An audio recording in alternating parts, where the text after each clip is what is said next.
Hello friends, வணக்கம். இப்போ நம்ம முறுக்கு எப்படி மொறுன்னு எளிமையான முறையில் சீக்கிரமாக செய்கிறது தாங்க நம்ம பார்க்க போகிறோம். இதுக்கு நம்ம நல்ல பச்சரிசி எடுத்துருக்குறோம். 1 கிலோவுக்கு 250 கிராம் உளுந்து எடுத்துருக்கோம்.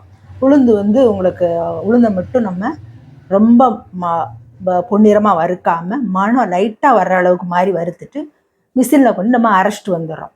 இப்போ அரைச்சி எடுத்து வச்சுட்டு நம்ம அப்பப்போ தேவையான அளவு கொஞ்சம் மாவு எடுத்துக்கிறோம். அதுக்கு பாருங்க, கொஞ்சம் பெருங்காயம் ஊற வச்சுருக்கேன் தண்ணியில், உப்பு கல் கொஞ்சம் தண்ணியில் ஊற வச்சுருக்குறோம். வேறு மூணே பொருளை போட்டு பட்ரு போட்டு தேவையான அளவு உப்பு போட்டு பிசைஞ்சு வச்சுக்கிறோம்.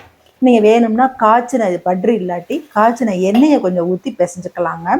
பாருங்கள், நம்ம அதை ஈஸியாக பிழியறதுக்கு வருங்க, அருமையாக வரும். இது கட்டை இல்லைங்க, அந்த புதுசாக இந்த சில்வர் இதில் தான் வாங்கியிருக்கிறோம்.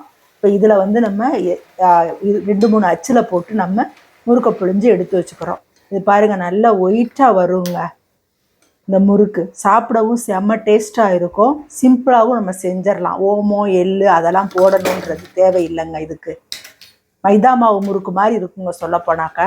நீங்கள் இது மாதிரி செஞ்சு பாருங்கள். செஞ்சு பார்த்துட்டு கமெண்ட்டில் சொல்லுங்கள், ஷேர் பண்ணுங்கள், சப்ஸ்கிரைப் பண்ணுங்கள்.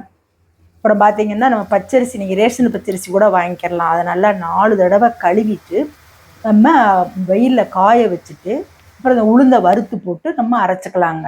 இது காசுக்கு வாங்கின பச்சரிசி தான். அதில் நாங்கள் கழுவலைங்க. கழுவாமே நான் உளுந்தை வறுத்து போட்டு நம்ம அரைச்சிட்டோம்.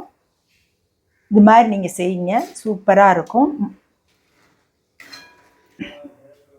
பாருங்கள், அருமையாக வந்திருக்குதுங்க, கண்ணாடி போல். அப்புறம் முறுக்கை உடைச்சி பார்த்தீங்கன்னா உள்ளுக்க ஓட்டை இருக்குங்க.